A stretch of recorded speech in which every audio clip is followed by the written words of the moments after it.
सौ 12वीं गाथा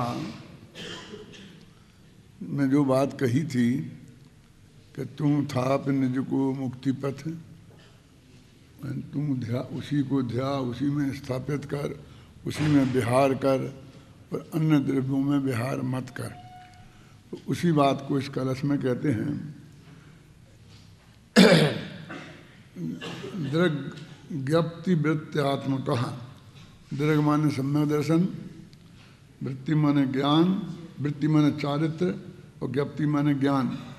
तो दर्शन ज्ञान चारित्रमय दृग ज्ञप्ति वृत्त्यात्मक एको एष मोक्ष पथो। एक दर्शन ज्ञान चारित्रमय एक ही मोक्ष मार्ग है, ये निश्चय नहीं से जानना। ये बात नक्की है, पक्की है कि मोक्ष मार्ग सिर्फ एक ही है और वो दर्शन ज्ञान चारित्रमय है। और जितना भी जिनवाणी में व्यवहार से मोक्ष मार्ग कहा है वो सब इन रत्नत्रयधारियों के जीवन में जो जो चीज़ होती हैं एक प्रकार से उन सब चीज़ों को गिना दिया है। मोक्ष मार्ग प्रकाशक के आधार पर 3 प्रकार के मोक्ष मार्ग बताए थे ना कल। एक वो कि जिनके बिना मुक्ति होती ही नहीं है और जिनके होने पर गारंटी से मुक्ति होती है, वो तो ये है दर्शन ज्ञान चारित्रमय। दूसरा वो जो मुनि लिंग, उसके बिना मुक्ति तो नहीं होती लेकिन होने पर हो नहीं भी हो। और तीसरे वृत्तोपासादि, इनके होने पर ना हो और नहीं होने पर भी हो जाए, तो ऐसे को भी कारण के रूप में मुक्ति के मार्ग के रूप में बताया है। और उसका एकमात्र कारण ये है कि वो मुक्ति के मार्ग में मिलते हैं। वे मुक्ति के मार्ग नहीं हैं, लेकिन मुक्ति का मार्ग यदि बहुत तेज गति से ना चले, जैसे कि ऐसा भी होता है ना कि एक अंतर मुहूर्त में सीधा सम्मत दर्शन हो गया, फिर दूसरे अंतर मुहूर्त में वृत्त हो गए, फिर वो कौन सा गुणस्थान होते, ऐसे 5-6 अंतर मुहूर्त में तो केवल ज्ञान हो गया मोक्ष हो जाता है किसी किसी को। और किसी को अरबों अरबों बरस लगते हैं। अब आप कहते कैसे कह रहे अरबों बरस लगते हैं, इतना कि सम्मत दर्शन हो गया तो मोक्ष मार्ग तो आरंभ हो गया, उसके साथ में सम्यक ज्ञान तो गारंटी से होते हुए है और सम्यक चरित्र भी अनंतानुबंधी के कसाय के अभाव में होता है। और अब वो स्वर्ग चला गया सागरों की आयु में, फिर मनुष्य हो गया, फिर सागरों की आयु के लिए स्वर्ग चला गया, फिर मनुष्य हो गया। तो ऐसे 2-3 दफे सागरों की आयु के लिए देवगति में चला गया। एक सागर में भी अरबों अरबों से अरबों ज़्यादा बरस होते हैं, तो कितने सागर हो गए फिर। जैसे क्षयोपम सम्मत दर्शन के बारे में आता है ना कि उत्कृष्ट काल उसका 66 सागर है। तो कहते 66 सागर कैसे? कि वो छूटे नहीं और एक दफ़े यहाँ से मर करके 16वें स्वर्ग में चला जाए 22 सागर की स्थिति में, फिर आ जाए मनुष्य हो जाए, फिर 22 सागर की स्थिति में चला जाए और फिर मनुष्य हो जाए, फिर 22 सागर की स्थिति में चला जाए, फिर मनुष्य हो गए। तो ये क्षयुप संभाव ही बना रहा। तो 66 सागर तक, तो अभी 66 सागर तक तो क्षयुपम दर्शन उत्कृष्ट काल में बना रह सकता है। तो जब तक क्षयुपम बना रहेगा तब तक क्षायक तो नहीं होगा ना, ये तो पक्की बात है ना। और मोक्ष नहीं होगा तो मोक्ष मार्ग तो आरंभ हो गया और बीच में खंडित भी नहीं हुआ। खंडित हो जाए फिर तो अर्धपुरुष परावर्तन तक की बात है, लेकिन यहाँ पर नहीं हुआ खंडित, ऐसा मान लो ना। तो मोक्ष मार्ग इतना लंबा भी हो सकता है। तो अरबों अरबों वर्ष जो मैंने कहा वो तो बहुत कम कहा। और एक आदमी को मैंने बोला, वो 4-5 अंतर मुहूर्त में शास्त्र में आता है कि इतने में ही वो सीधा नित्य नुगोद माहित कड़कर नर पर्याय पाए सुखदानी केवल लही अंतर मुहूर्त में जाए बड़ी शिवरानी। तो जिसके इतना काल बीच में होगा मोक्ष मार्ग आरंभ हुए पहले, तो उसमें जो जो प्रकार के शुभाशुभ भाव होंगे उनको व्यवहार मोक्ष मार्ग कर दिया जाएगा।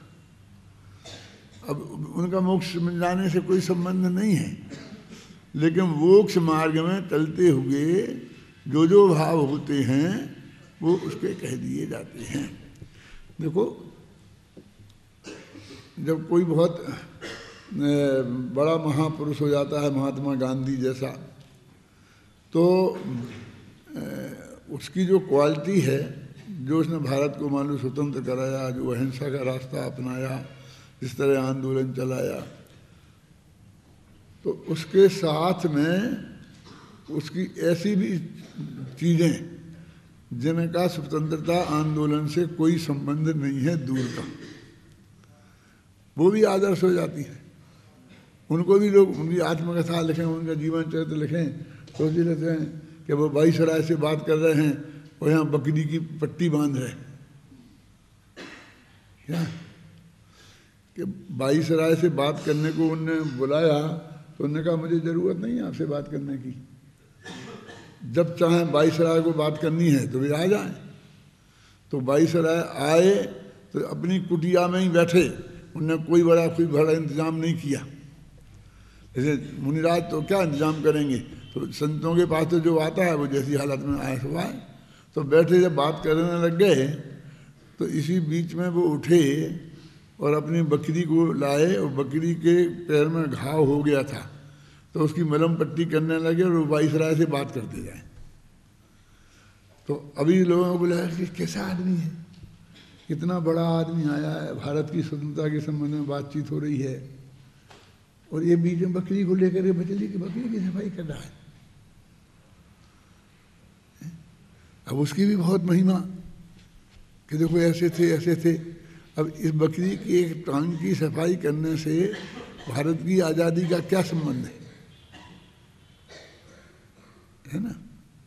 लेकिन निकाला विद्वानों ने है कि वो बाईसराय को ये बताना चाहते थे कि मेरे लिए तुमसे बात करना और ये बकरी की टांग की सफाई करना, इनमें कोई ज़्यादा फर्क नहीं है और कभी मैं इसको ज़्यादा महत्व दे सकता हूँ। क्या तुमसे बात करने की बात को से ज़्यादा महत्व मुझे बकरी की टांग को मलहम पट्टी करने को ज़्यादा महत्व दे सकता हूँ। अथवा ये कि भाई जितना भी बड़े आदमी हैं तो उनकी सुबह से शाम तक सब चीज़ें तो होती हैं, ये भी नहाते हैं धोते हैं कुल्ला करते हैं, जो भी मतलब दैनिक क्रियाएं होती हैं जिसे हम कुछ नहीं मानते, एक कुछ नहीं है, लेकिन उसे तो करने ही है ना, वो तो होती ही है ना। अब मान लो 24 घंटा उस आदमी को इस तरह से लोग घेरे रहेंगे और वो कोई प्रतिबंध नहीं होगा कि अब जब हमारे परमिशन लेके आना तब हमसे बात करना, तो फिर वो यही होगा। मैं सुबह से शाम तक घेरे ही रहेंगे तो बीच में वो चाय भी पिएगा है, तो चाय भी मंगा के पिएगा, तुमसे कह देगा तुम पियो, चने खाएगा तो चने खाएगा, भुट्टे खाएगा तो भुट्टे खाएगा, जो भी जिसको खाने की नाश्ता करने की ये जो आदत है वो चिकना ही नहीं खाता, मेरा मतलब समझे ना। तो आप कहें कैसा आदमी है, ये चने खा रहा है इनके सामने। अरे कोई उनको ही रखने दी तो कोई अच्छी चीज़ रखती थी। अपने राजेंद्र प्रसाद जी राष्ट्रपति थे ना पहले, तो उनको सुबह नाश्ते में वो भुट्टा खाते थे बस। तो राष्ट्रपति भवन में 12 महीने भुट्टे उगाए जाते थे। कोई ऐसी व्यवस्था होती है कि वो 12 महीना उगाए जा सकते हैं। और रोजीना सिक्के सिक्के करके तो उनके मिलने के लिए जो बड़े लोग आते थे जिन्हें नाश्ते पे बुलाते थे, तो वे उनको भी एक भुट्टा पकड़ा देते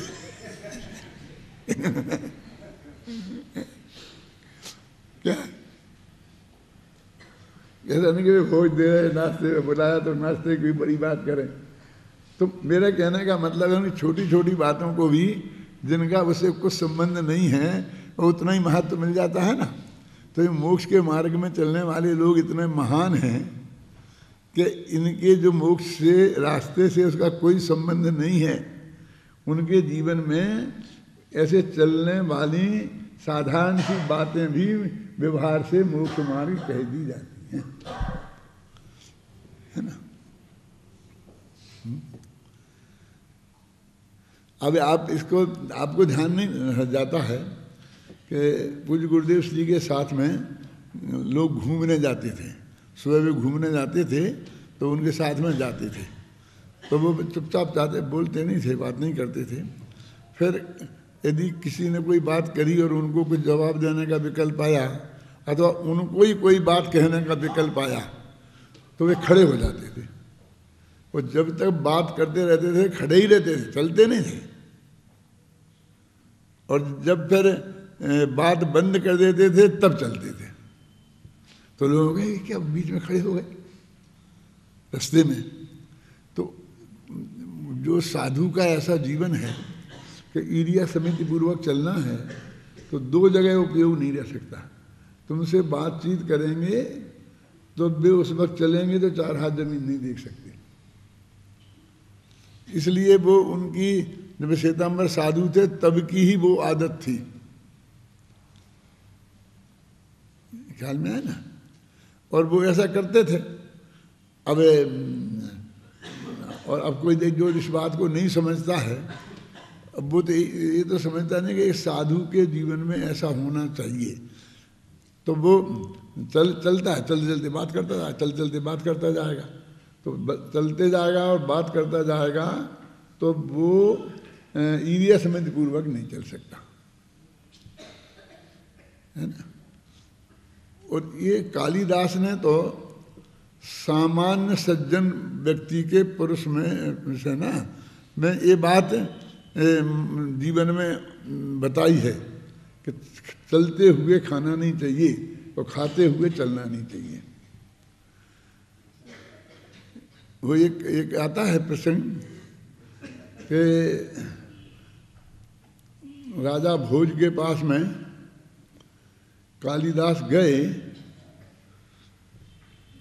तो जैसे उनकी बहुत घनी दोस्ती थी, तो उन्होंने कोई पूछने की आवश्यकता नहीं समझी। होता है ना, अपने पास नीरेस्ट के लोग होते हैं तो प्रवेश करते ही अपने बेडरूम में ही चले जाते हैं, अपन सो रहे तो वहीं आके बैठ जाएंगे पलंग पे, वहीं बात करने लगते हैं। और बहुत से लोग ऐसे आएंगे कि वो जब वो कहेंगे तो अपन जो टाइम देंगे उसी समय पे आएंगे, और नहीं तो नहीं आएंगे। ऐसा होता है ना अब यह हर एक के साथ में, चाहे जितना बड़ा आदमी हो चाहे जितना छोटा आदमी हो। तो जब वो चले गए कालिदास, तो राजा भोज ने कहा आओ मूर्ख। क्या कहा? आओ मूर्ख। तो कालिदास ने उसी वक्त एक श्लोक बनाया और कहा गच्छन्न खादामि हसन्न जल्पे कृतम न सोचामि गतम न सोचामि कृतम न मन्ये द्वाभ्याम तृतीयो न भवामि राजन किम कारणम भोज भवामि मूर्खा। कि हे राजन, मैं गई हुई बात को सोचता नहीं, जो गई सो गई, अब उस पर ज़्यादा विचार क्या करना। गतम न सोचामी, गई हुई बात को सोचता नहीं हूँ। और कृतम न मन्ने, किसी का मैंने उपकार किया तो फिर उससे गिनाता नहीं फिरता हूँ। ऐसा मान के रखा होगा मैंने तेरा ऐसा किया, मैंने तेरे ऐसा किया, भाई किया, कहते हैं ना नेकी करो कुएं में डाल। कृतम न मन्ने। और गच्छन्न खादामी, मैं चलते चलते खाता नहीं हूँ। और कृतम न मन गच्छन्न खादामी हसन्न जल पे, और बोलते बोलते हंसता नहीं हूँ, हंसते हंसते बोलता नहीं हूँ। जब पहले हंसना होता है हंस लेता हूँ, बोलता हूँ, जब बोलता हूँ तब हंसता नहीं हूँ, जब हंसता हूँ तब बोलता नहीं हूँ, क्योंकि उच्चारण सही नहीं निकलेगा। और द्वाभ्याम तृतीयो न भवामी राजन, दो आदमी आपस में बात कर रहे हों तो मैं बिना पूछे बीच में तीसरा शामिल नहीं होता। द्वाभ्याम तृतीयो न भवामी राजन, दो में तीसरा व्यक्ति नहीं बनता हूं मैं। बिना परमिशन के तो बनता ही नहीं हूं। वास्तव में तो उस वक्त परमिशन भी मांगने की जरूरत नहीं है, मिलना ही नहीं चाहिए। उन्हें शांति से अपनी बात पूरी करने देना चाहिए ना। फिर किंग कारणम भोज भमामी मूर्खा, फिर हे भोज मैं मूर्ख हूँ, बताओ क्यों मूर्ख हूँ। ये पांचों काम जो मूर्खता के हैं वो मैं नहीं करता हूँ, फिर भी तुमने मुझे मूर्ख कहा, इसका क्या कारण है। तो क्या कारण था कि वो बात कर रहे थे किसी व्यक्ति से और उसी बीच में ये बिना पूछे चले गए थे, क्योंकि बहुत नज़दीक के थे ना। लोग कह रहे हैं अपन भी जाके चुपचाप खड़े हो जाते हैं, है ना। फिर वो कभी कभी उन्हें कहना पड़ता है कि भाई साहब जरा हम 2 मिनट बात कर लें, आप बिराजो। तो फिर अच्छा नहीं लगता ना कि 2 जने बात कर रहे हों तो तीसरा आदमी जबरदस्ती उसके बीच में नहीं प्रवेश करता है। तो उसमें भी ये बात आई है, गच्छन्न खादामी, क्या हसन्न जल पे, मतलब मैं 2 काम एक साथ नहीं करता हूँ। तो वे जब वो कह रहे हैं कि मैं जब चलता हूँ मुनिराज तो वे बोलते नहीं हैं, और बोलते हैं तब चलते नहीं हैं। ये सामान्य नियम है, मतलब मेरे कहने का। अन्यथा हम बोलने में भी सावधान नहीं रह पाएंगे और चलने में भी सावधान नहीं रह पाएंगे, क्योंकि हर काम के लिए उपयोग लगता है, उपयोग खाता है वो हर काम। और जब तक पूरी तरह से उपयोग उसमें नहीं रहे तो कुछ ना कुछ गड़बड़ हुए बिना रहती नहीं है। तो वो कहते हैं कि वो जो मुक्ति के मार्ग में जिनका कोई स्थान नहीं है, लेकिन वो ज्ञानी के जीवन में यदि होती हैं तो उन्हें मोक्ष मार्ग कह देते हैं। अभी मैं बताऊँ कि ऐसी क्या चीज़ है कि जिसका मोक्ष मार्ग में रंच मात्र भी योगदान नहीं है और उसको उन्होंने कह दिया। ऐसी आप सोचो एक आध बार, दिमाग लगाओ। किसी मोक्ष मार्ग कर दिया हो तो वो मोक्ष के मार्ग में किसी भी निश्चय व्यवहार से कहीं भी कुछ फेट नहीं होता हो। तो अब देखिए गृहस्थ धर्म, अब गृहस्थ धर्म क्या है होती है हमारी। अब गृहस्थ धर्म में तो 5 ही पाप है ना। 5 पापों का एक देश त्याग और एक देश ग्रहण, इसका नाम है ना गृहस्थ धर्म। तो वो कहते हैं कि 5 पापों का एक देश होना, इसमें कौन सा धर्म है। परस्त्री सेवन का त्याग ये तो धर्म मान लो, लेकिन स्वस्त्री सेवन का होना एक कैसे कौन सा धर्म है। एक लिमिट के बाहर पैसा नहीं रखना वो तो ठीक है, लेकिन लिमिट में रखना वो परिग्रह नहीं होगा, और वो परिग्रह नाम का पाप नहीं होगा। तो हमने काय की लिमिट बनाई है, पापों में तो लिमिट बनाई है ना। तो पापों का हमने त्याग तो नहीं किया ना, और मोक्ष मार्ग में उसे जगह मिल गई ना उस लिमिट को, है? तो मेरे कहने का मतलब ये है कि आप हमको इस बात के लिए पहचानना पड़ेगा। तो हमको ये तो जानना ही पड़ेगा कि असली इसमें मोक्ष मार्ग क्या है। तो वो कहते हैं दृग्ज्ञप्ति वृत्त्यात्मक, जो दर्शन ज्ञान चारित्रमय है वो ही असली मोक्ष मार्ग है। अब ये हो गया तीन, एक दर्शन, ज्ञान और चारित्र। फिर कहना पड़ेगी तीनों की एकता। तो कहते कि नहीं नहीं, ये भी व्यवहार है, क्योंकि भेद पड़ गया।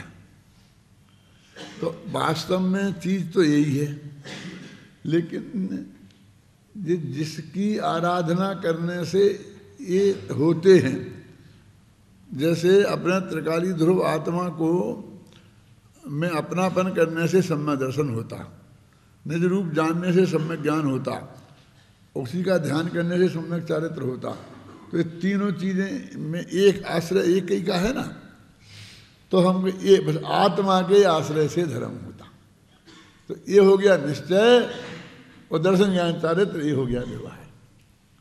तो क्या जिसके आश्रय से होता है उसको मुख्यता देनी, कि उसके आश्रय से जो होता है उसे मुख्यता देनी। समझ में आ रही ना ये बात।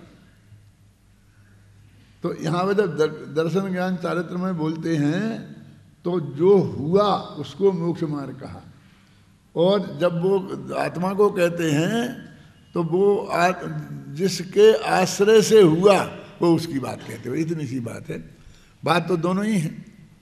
माने आत्मा के आश्रय से सम्यक दर्शन ज्ञान चारित्र हुआ तो कभी आत्मा के आश्रय को बोल देंगे मुक्ति मार्ग, और कभी दर्शन ज्ञान चारित्र को बोल देंगे। तो अब यहाँ ये कह रहे हैं एक मोक्ष जो पथ है वो दर्शन ज्ञान चारित्र में है, ऐसा निश्चित जानो।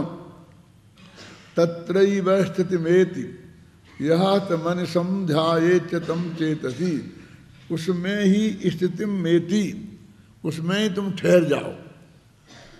तुम थाप निज को मुक्ति पथ में, है ना। तो ये थाप की जगह उन्होंने स्थिति मेति, उसमें ही ठहरना, और अहेन अनिसम निरंतर ध्यायेच, उसी का ध्यान करना, और चेतति तस्में नैव चेतति, निरंतर उसमें ही चेतना, और निरंतर उसमें ही विहार करना। देखो आ गई ना तीनों चीजें जो उस गाथा में थी, बस वही की वही अनुवाद करके रख दी, सिर्फ भाषा परिवर्तन है और नहीं है ना कुछ। एको मोक्ष पतो स एष निहितो दृग्ज्ञप्ति वृत्त्यात्मका तत्रैव स्थितिमेति यस्मनिशं ध्यायेच तम चेतति तस्मिन् नैव निरंतरम विहरति, उसी में विहार कर रहे हैं। और दिव्यांतराण्यम अस्पर्शन, अन्य द्रव्यों का स्पर्श तक नहीं कर रहे। स्पर्श करना माने छूने से मतलब नहीं है। जैसे ध्यान का ध्येय आत्मा को बनाया तो अन्य को ध्यान का ध्येय नहीं बनाया, अन्य को समझ लीजिए श्रद्धा का ध्येय नहीं बनाया, और समझ लो कि उस समय उपयोग का विषय भी उसे नहीं बनाया। सोवश्यम समय से सार, कहते हैं कि जो व्यक्ति ऐसा करता है वो अवश्य ही समय के सार भगवान आत्मा को अचिरात बहुत जल्दी नित्योदयम, उसको नित्य उदय हो जाएगा, और ऐसा वो वेदन करेगा। देखो दृग ज्ञान में वृत्त्यात्मक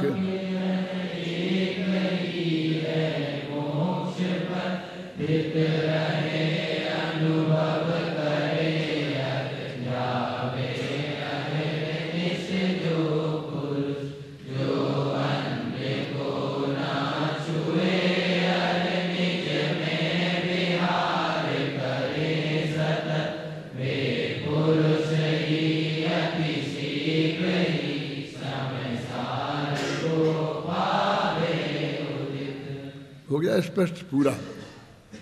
अब बनारसीदास का छंद पढ़ लो, ये तो अर्थ हम नहीं पढ़ते हैं तो तुम समझते क्यों छोड़ते, छोड़ क्या दिया, हमने इतनी देर क्या किया, जो उसमें लिखा है वही तो बताया है, हैं? तो पढ़ो।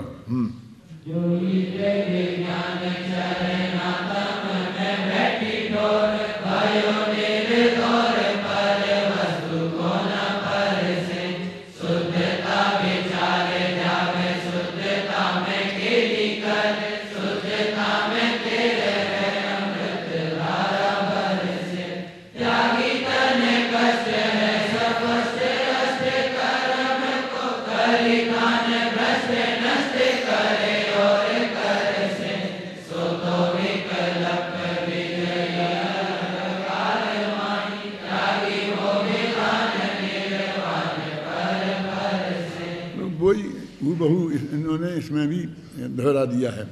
सोई दृग ज्ञान चरणातम में बैठी ठोर, फिर वह आत्मा ज्ञान दर्शन चरण चारित्र में बैठ गया, वो स्थित वहाँ था ना, स्थाप निज को, और वहाँ स्थिति में मेती था।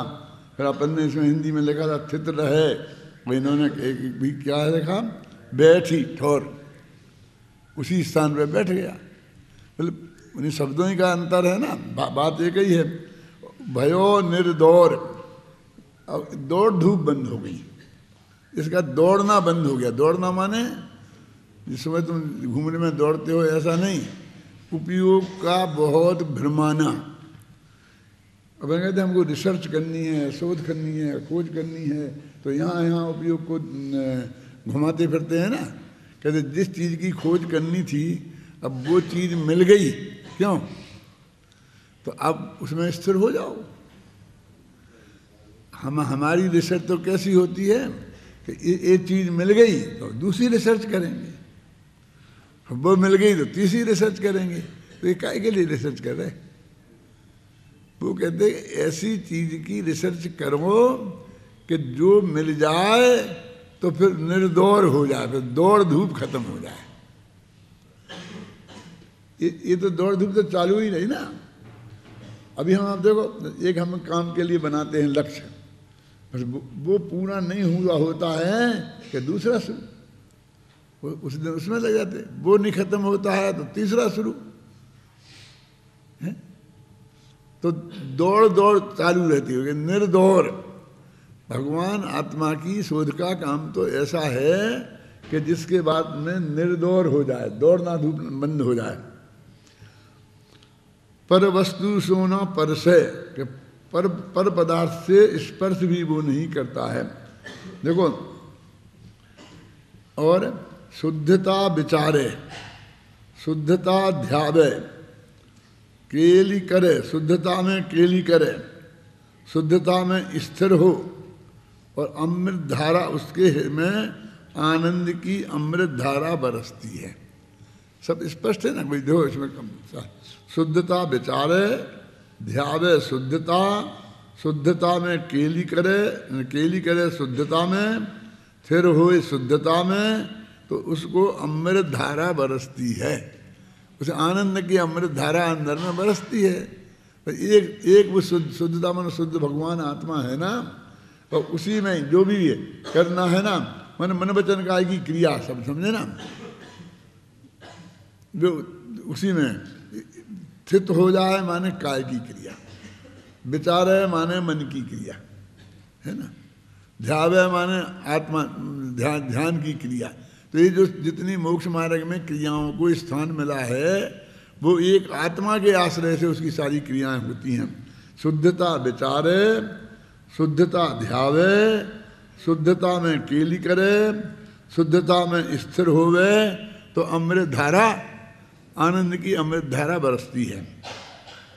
त्यागी तन कष्ट हुए, सपष्ट अष्ट कर्म को, करी थान भ्रष्ट नष्ट करे और कर से।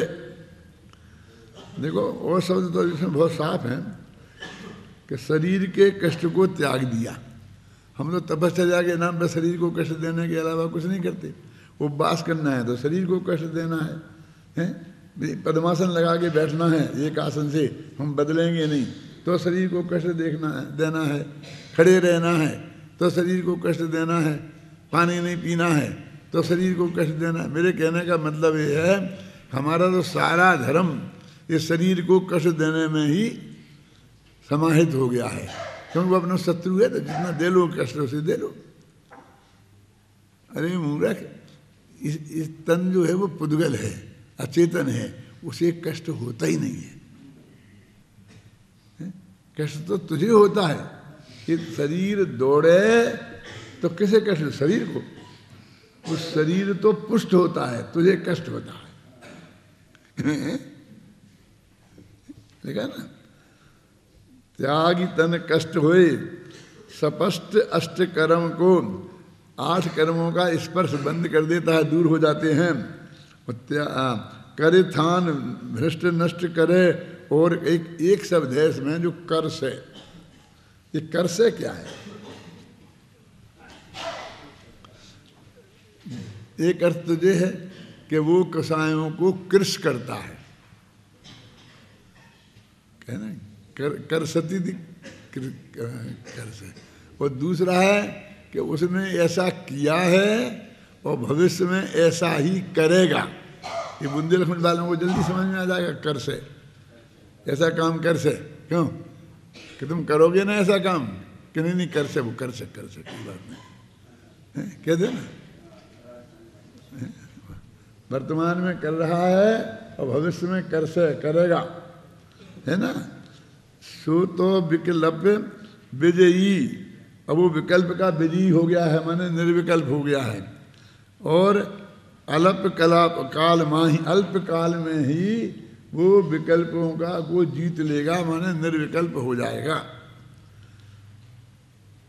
त्याग भो विधान निर्वाण पर से, अरे ये क्या है, त्याग भो विधान, सारे विधानों का त्याग कर देता है वो। क्यों, कौन कौन से विधान? भो माने, भव माने संसार, इस संसार के जितने भी विधान माने विस्तार से जो काम है, उलझने हैं जो संसार की, है ना, लगे तो कहते संसारिक काम तो लगे ही रहते हैं। इन एक कामों का तो कभी अंत होने वाला नहीं है। आखिरकार अपन घर में यही तो कहते हैं, भैया समेटो जल्दी चलो, प्रवचन का टाइम हो गया है, कि नहीं जिस तरह वही निपटा लूँ, ये निपटा लूँ। अरे काम तो लगेंगे, ये कभी निपटने वाले नहीं हैं। जोनो जीना तोनो सीना, ऐसा काम है, ऐसा बोलते ना। तो वो कहते देखो सारे भव विधान संसार की क्रियाकलापों को छोड़ दे और निर्वाण माने मुक्ति का तुम स्पर्श करेगा, माने मुक्ति को प्राप्त करेगा। गुण पढ़ो अगली चौपाई।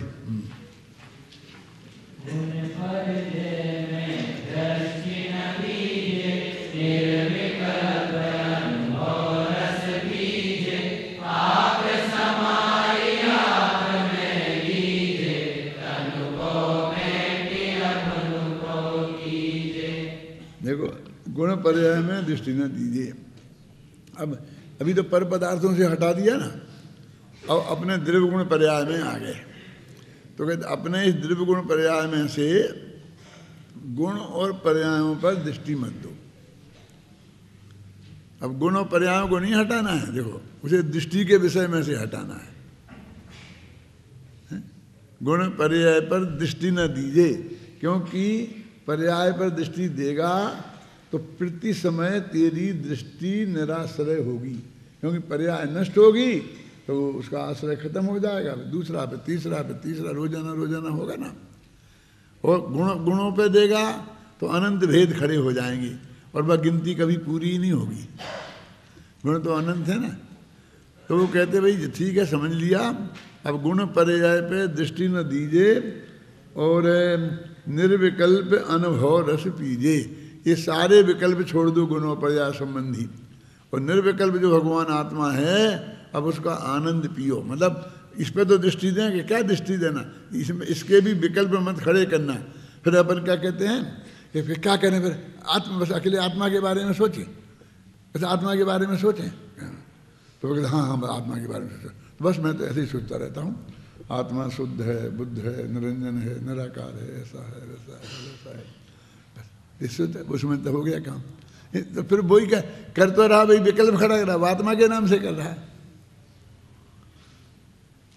अभी इन लोगों ने क्या किया है, मैं तो किसी का नाम नहीं लेता हूँ, लेकिन ये माघनंदी के सूत्र निकाल के लाए कहीं से खोल खाद के।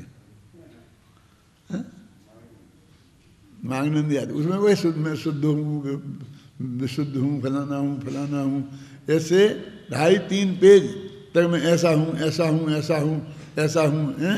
मैं ज्ञान स्वरूप है, मैं दर्शन स्वरूप हूँ, मैं तत्व स्वरूप हूँ, मैं फलाना स्वरूप हूँ, मैं फलाना स्वरूप। तो आत्मा की एक एक क्वालिटी को ऐसा बोलते जाते, ऐसे बोलते जाओ तो समझते अब ये आत्मा का ध्यान हो रहा है। नवोकार मंत्र पढ़ो तो वो आत्मा का ध्यान नहीं होता है। और मैं शुद्ध हूँ तो मैं शुद्ध हूँ, बुद्ध हूँ, निरंजन हूँ, तो उससे हो जाता है काम। मतलब एक विकल्प को छोड़ता है तो दूसरे विकल्प में उलझ जाता है, दूसरे विकल्प को छोड़ता है तो तीसरे विकल्प में उलझ जाता है। इसे शांत रहा ही नहीं जाता है, वो इसको शांत रहना मानता है। ये विकल्प तो सब अशांति के जनक नहीं, ये अशांति के फल हैं। अंदर में चित्त शांत नहीं है, स्थिर नहीं है, तो उसे वो कुछ ना कुछ विकल्प करते हैं। फिर पूछेगा सब ध्यान करो, समय करो, क्या करें सब ध्यान, कहा ना कि ध्यान करो, वो तो ठीक है ध्यान करें, लेकिन क्या करें? तो वैसे तुम 108 दफे नमोकार मंत्र पढ़ लो, अच्छा ठीक है, फिर क्या करें? कि इधर भक्ता मेरे पढ़ लो पूरा, कि फिर मुझे 24 घंटा करना है ना, तो ये 24 घंटा के लिए वो काम चाहता है। फिर वो कह रहे मैंने बढ़ा दिया, 1 माला की 2 माला कर दी, 2 माला की 3 माला कर दी, 4 माला कर दी। मैंने कहा तेरा इस भव में कल्याण होने वाला नहीं है। क्यों नहीं? बोलो क्यों? कि तेरा जितना समय तुम विषय के सामने से निकालेगा उतनी मालाएं बढ़ाता जाएगा। तूने तो काम का इंतजाम कर लिया ना, अपने खाली रहने का इंतजाम तो किया ही नहीं ना। बड़ा समझ में आया नहीं है? जो चित्त खाली चाहिए उसके लिए कुछ समय चाहिए ना। हम बमीना में दुकान चलाते थे, तो लगा अकेली इस दुकान पे दोनों जने बैठे रहते हैं, पिताजी भी उस पर बैठे रहते हैं, ये सब मज़ा नहीं है, इसमें क्या करें? अभी अपन कुछ और काम और सोचें, कुछ और धंधा करें। तो हम सोचें और फिर उसी काम पे लग जाएं। तो मैंने भाई साहब से कहा कि ऐसा करो कि या तो आप बैठो इस दुकान पे तो मुझे फ्री छोड़ दो, और या फिर मैं बैठता हूँ तो आप फ्री हो जाओ। सोचो, फिर निकालो कोई रास्ता कि क्या करना है दूसरा काम।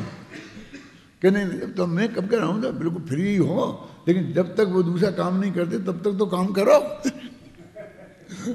हम सुबह से शाम तक बैठे रहे, काम करते रहे और तुम पड़े रहो। अरे भाई ये सोचना भी एक काम है, वो रास्ता निकालना कोई आसान काम है? हम उसको समय ही नहीं निकालना चाहते, फिर इसे उठाते रहो, ये रखते रहो, ऐसा करते रहो, ये करते रहो, ये रखो, कुछ नहीं। तो ये किताबें हैं सब निकाल के बाहर रख दो, फिर साफ करके फिर इस अलमारी में रख दो, फिर ये कर दो, फिर आज एक कमरा साफ कर दो। फिर हम ये करते रहेंगे तो चपरासी क्या करेगा? अरे तुम जिनवानी की सेवा समझते तो हो नहीं?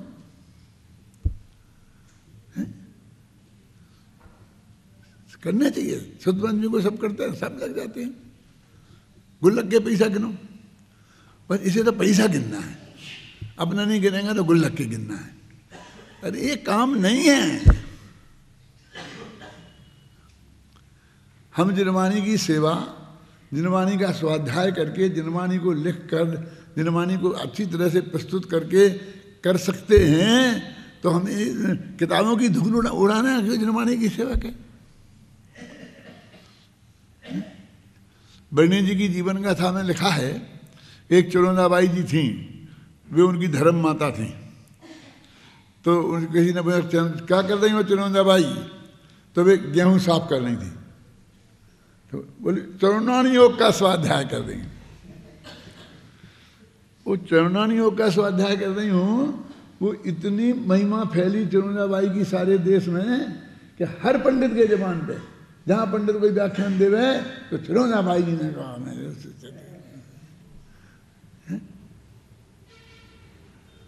वो बरनी जी ने अपनी जीवन गाथा में लिख दिया। बोलो क्या करें? अब मैं आपसे पूछता हूं, उन्होंने बहुत बढ़िया बात कही थी कि सबसे रद्दी बात कही थी। बोलो क्या करें?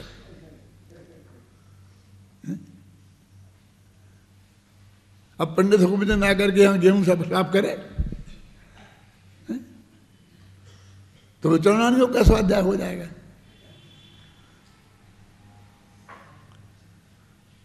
ऐसा वातावरण बना था, 10-5 साल तक चला वो।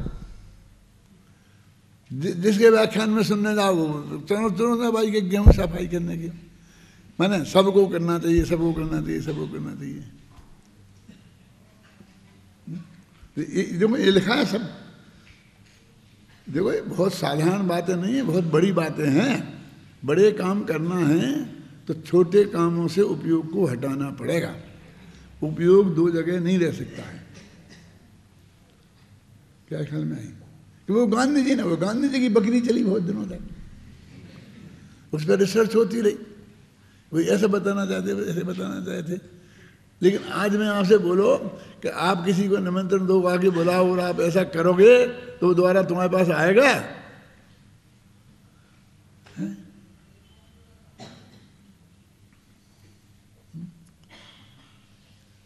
हो सकता है कोई विशिष्ट उद्देश्य हो और विशिष्ट उद्देश्य पर उन्हें कोई विशिष्ट बात, किसी को संदेश देना हो और इसके लिए वो करें तो अलग बात है, लेकिन वो आदर्श नहीं है।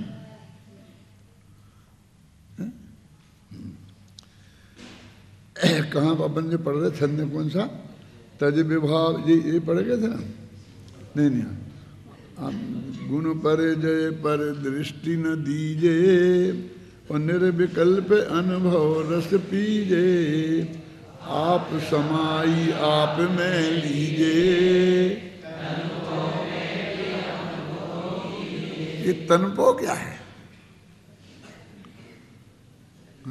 तनपो मेट, अपन ये जानना पड़ेगा तनपो होंगी और अपनपो होंगी, क्योंकि एक को मेटना है और एक को करना है। तो बिन जाने ते दोष गुणन को कैसे तजिए गहिए, नहीं जानेंगे इसका अर्थ तो क्या छोड़ेंगे और क्या ग्रहण करेंगे। तनपो माने शरीर में एकत्व बुद्धि और अपनपो माने अपने आत्मा में एकत्व बुद्धि, समझे ना? कि तनपो मेटी अपनपो कीजे, है ना? तज, हाँ तज बोलो इस दोहा।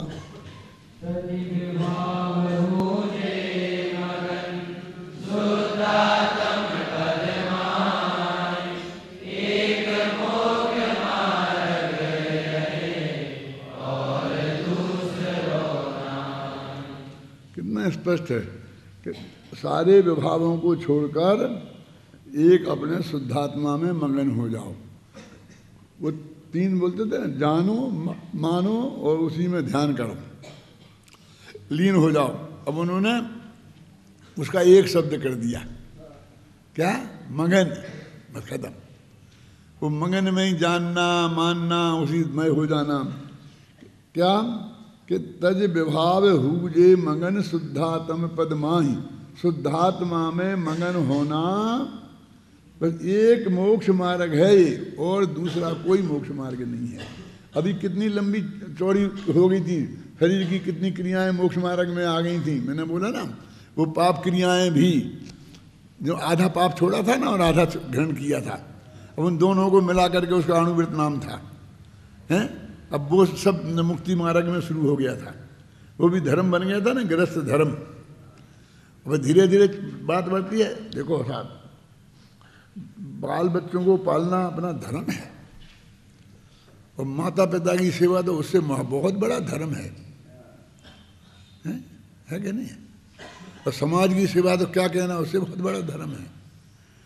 तो मैं ये पूछता हूँ कि हम मुनि दीक्षा लेते हैं तो स्त्री बाल बच्चों को छोड़ते हैं, माँ बाप को छोड़ते हैं, ये सब छोड़ते हैं ना, घर को छोड़ते हैं, दूसरों की संभालने को छोड़ते हैं, ये समाज की समस्याएं हल करने को छोड़ते हैं, तब तो आत्मा के ध्यान के लिए गए। मैं आज की बात नहीं कहता हूँ, मैं आज समझ ना, लेकिन हम जब मुरैना विद्यालय में पढ़ते थे तो इतनी महिमा होती थी बरनी जी की कि बरनी जी जिस गांव में जाते हैं उस गांव की पंचायतों के झगड़े, सब जगह के झगड़े निपटाते जाते हैं। और गांव में इतने झगड़े थे, इतने झगड़े थे, तो उन्होंने उस गांव के झगड़े मिटवा दिए। फिर वहाँ पर एक एकता करवा दी समाज में, फिर ये करवा दिया, फिर हर गांव में उस वक्त भी उसी की महिमा थी। अब हो गए ये बुरा काम करते थे। बोले शांतिलाल जी, गांव में झगड़े हैं, मंदिर में के मामले में झगड़े हैं, सारा काम रुका हुआ है समाज की तरक्की का, तो ये निपटा दिया तो उन्होंने बुरा काम किया। तो मैं कहता हूँ 28 मूल गुणों में एक मूल गुण शामिल कर दो ना इसमें।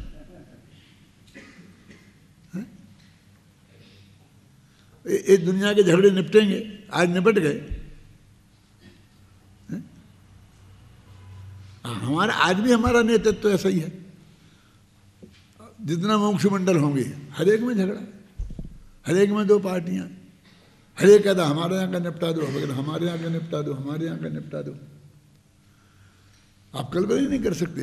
देखो जब मैं यहाँ जयपुर में यहाँ आया तो एक पंडित चंद्रशेखर दास जी थे, बहुत अच्छे विद्वान, न्याय शास्त्र के और बहुत संस्कृत भाषा के, जैन दर्शन के बहुत उच्च कोटि के विद्वान थे और समाज में बहुत प्रभाव था। ये आधे मुकदमे तो समाज के उनके पास निपट जाते थे। पति पत्नी के झगड़े, मंदिरों के झगड़े, रोज ही ना अदालत वहाँ लगी रहती थी। और वो बेचारे 1.5 पसली थी, 20 किलो वजन होगा उनका, लंगड़े थे, लाठी ले लेके ऐसे ऐसे बड़ी बड़ी मुश्किल से चलते थे। बस बगल में घर था, बगल में कॉलेज था, तो उसी को मत नहीं जाना आना था उस मंदिर में। और ये मैंने देखा उनके। अब जब उनका स्वर्गवास हुआ तो पोस्ट खाली हो गई। क्या कि सब ये काम कौन निपटाए? और पति पत्नी के झगड़े, सास बहू के झगड़े, मंदिरों के झगड़े। तो जब फिर मैं बड़े मंदिर में प्रवचन करने लग गया था, वो धीरे धीरे मेरे पास आने लग गए। सच बोलता हूँ कि ये मंदिर वाले हैं, जो फलाना जी का मंदिर है, जो यशोदानंद जी का है, फलाने ने ऐसा किया, देख है, वो कहता हमारा है, वो कहता हम ऐसा थे। एक आध दो में तो फिर मैंने थोड़ी सी कोशिश करी, आखिर में तो परेशान हुए। मैंने कहा भगवान ये काम मेरे को नहीं करना। मैंने महीना भर भी वो काम नहीं किया होगा, लेकिन मैंने कह दिया कि मेरे को ऐसा पंडित नहीं बनना। मैं जिनवाणी पढ़ूं, शास्त्र लिखूं, अध्ययन करूं, आत्मा का कल्याण करूं, विद्यार्थियों को पढ़ाऊं।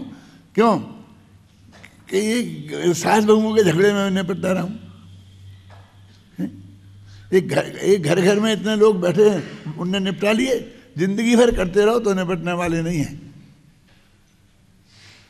ऐसे इसमें अपनी जिंदगी खराब करना। तो जिसने सब कुछ छोड़ के दिगंबर दशा धारण कर ली और वो इसमें उलझ जाए। मैं जो आपको ये बात कह रहा हूं, किसी से भी रंज मात्र देश के कारण नहीं कह रहा हूं। जिन जिन महापुरुषों के मैंने नाम लिए हैं, उनके मेरे चित्त में बहुत महिमा है।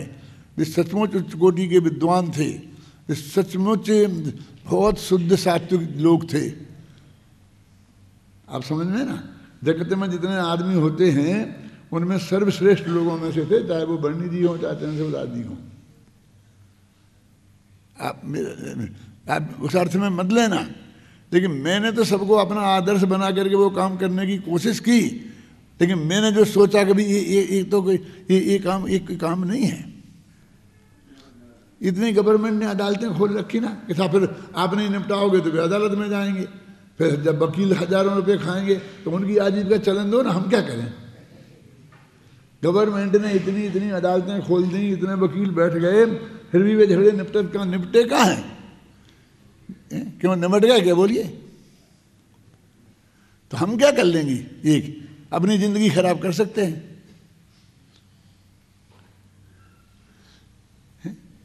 हर एक गृहस्थ जीवन की, एक विद्यार्थी की, एक की कितनी प्रॉब्लम है।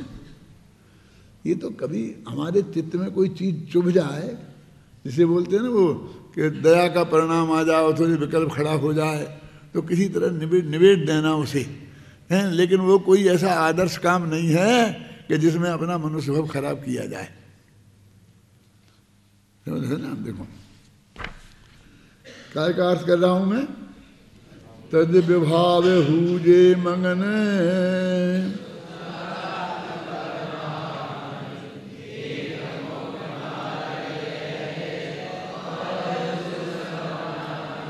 ये देखो मोक्ष मार्ग तो ये एक है, बस खत्म। अब इसके अलावा जितने भी मोक्ष मार्ग में बताई हैं वो सब चीज़ें ऐसी हैं कि लंबे काल तक हमें संसार में अभी रहना पड़ा तो वो सब हमारे जीवन में आएंगी। वो आपतित हैं, वो करने लायक नहीं है।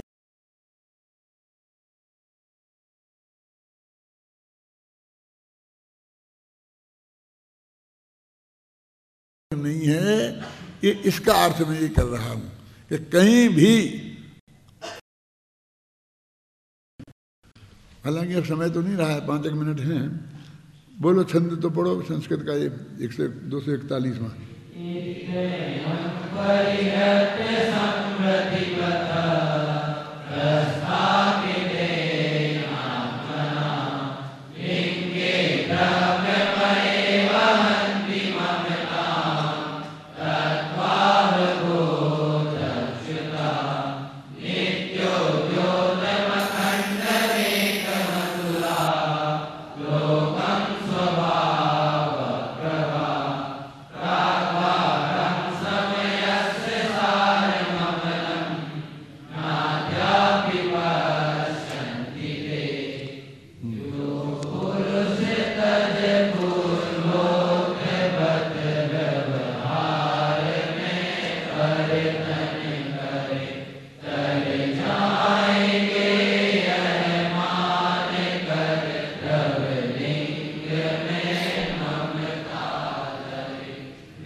पिछले कलश से एकदम उल्टा। कौन समय के सार को प्राप्त करता है और कौन समय के सार को प्राप्त नहीं करता है। देखो पिछला कलश की अंतिम पंक्ति पढ़ो। सो अवश्यम समयस्य सारम अचिरात नित्योदयम विन्दति, है ना। वो समय के सार को अवश्य प्राप्त करते हैं। क्लियर है क्या नहीं? इसकी पढ़ो। प्राग भारम सम्यस्य सार ममलम नाद्यापि न पश्यन्ति ते। और जो ऐसा करते हैं उनने आज तक समय सार को देखा नहीं, न देख पाएंगे। और अब पूरे विशेषण जो उसके वो ऐसा कैसे हैं और ये कैसे हैं, बिल्कुल उससे उल्टा ये कलश है। उसी छंद में वही सादुल विकीलत है, वो वैसे ही है। अपन पद्यानुवाद भी वैसा ही किया है। देखो तो ये त्वेनम परिहर्त्य संवित प्रताप स्थापते। अपने आत्मा को ये जो हमने रास्ता बताया था उस रास्ते से हटकर, माने हमने निश्चय का रास्ता बताया, एक ही निश्चय का मार्ग है। वे व्यवहार पथ में अपने आत्मा को स्थापित कर देते हैं। अब ये ऐसा नहीं कि वे महापाप में चले जाते हैं और नरक गति में जाने लगे, पाप करने लगते हैं, हत्याएं करने लगते हैं, डाका डालने लगते हैं। ऐसा कहाँ लिखा? वो 2 तरह के मोक्ष मार्ग बताए ना परमात्मा। कौन कौन से? निश्चय और व्यवहार।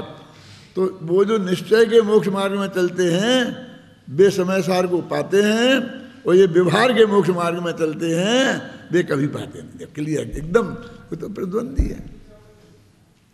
और उसने व्यवहार से मोक्ष मार्ग भी कह रहे हो, प्रतिद्वंदी।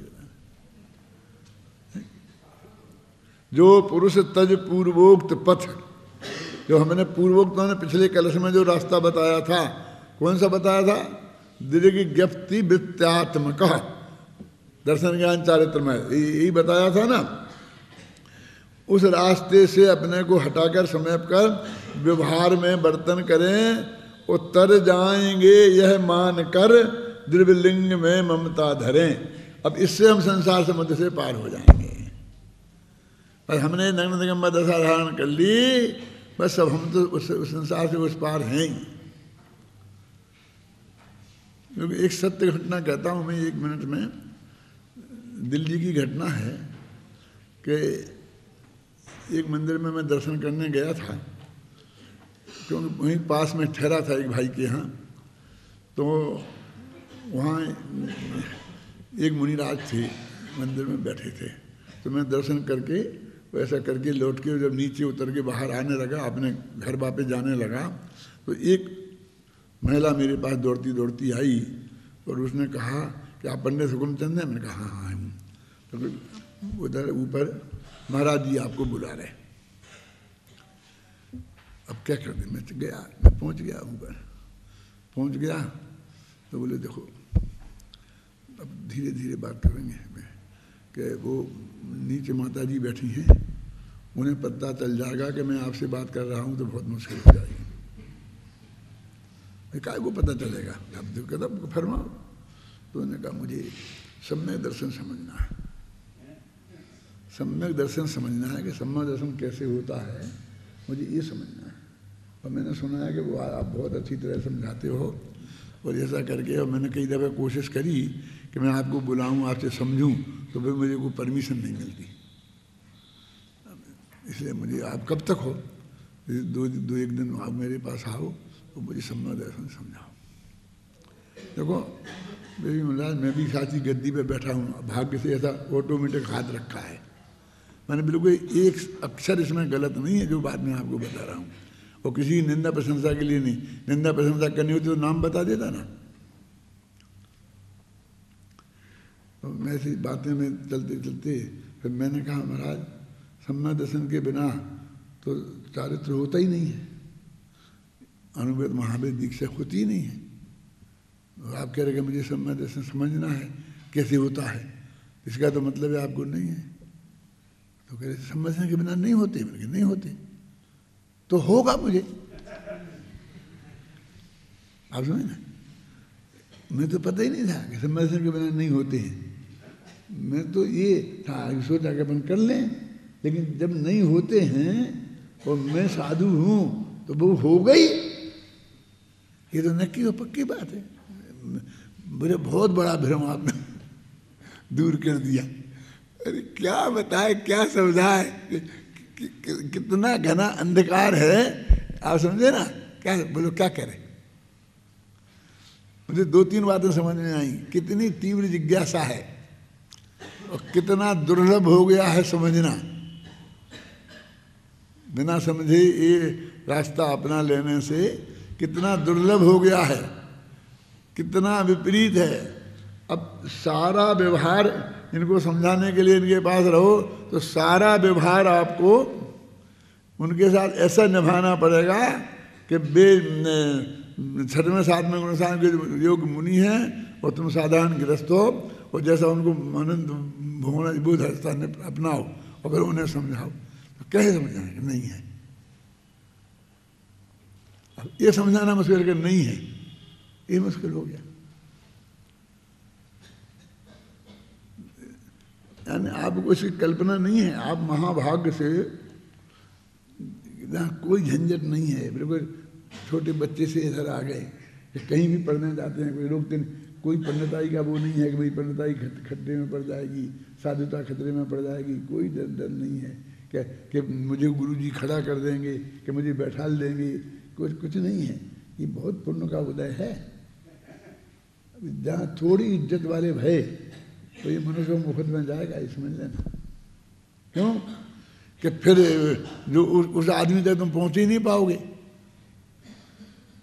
क्योंकि तुम तो कितनी आड़ें लग गई कि फिर मेरी पंडिताई का भी सवाल है, फिर मेरी इज्जत का भी सवाल है।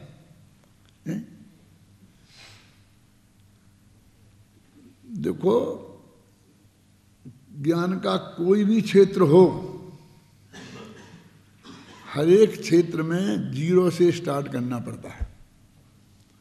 यदि आपने जीरो से स्टार्ट नहीं किया और आगे आगे पद बढ़ते गए तो फिर वो असंभव हो जाएगा।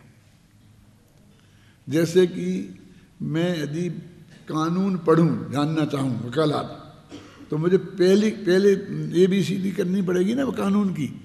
डॉक्टरी बनूंगा, डॉक्टरी की ABCD करनी पड़ेगी, मैं कितना ही बड़ा पंडित हूँ, करनी पड़ेगी ना। तो ऐसे ही उन डॉक्टर और इंजीनियरों को भी यदि जैन धर्म समझना है तो उन्हें जिसकी ABCD शुरू करनी पड़ेगी। और जब हम कहेंगे कि ये जो बालबोध पाठमाला की क्लास चलती है ना, जो 8, 6, 7 वर्ष के बच्चे पढ़ते हैं, बैठाते हैं, और हमारा सबसे छोटे से छोटा विद्यार्थी उन्हें पढ़ाता है, तुम जाके उनकी क्लास में बैठो, बैठ सकते हो सारा जिंदगी? बहुत कठिन काम है। बस ये मनुष्य मुफ्त में चला जाएगा, ये समझ लेना। इसलिए ये इज्जत बनने के पहले सही रास्ता शुरू हो जाए, इससे बढ़िया काम इस जगत में कोई दूसरा नहीं है।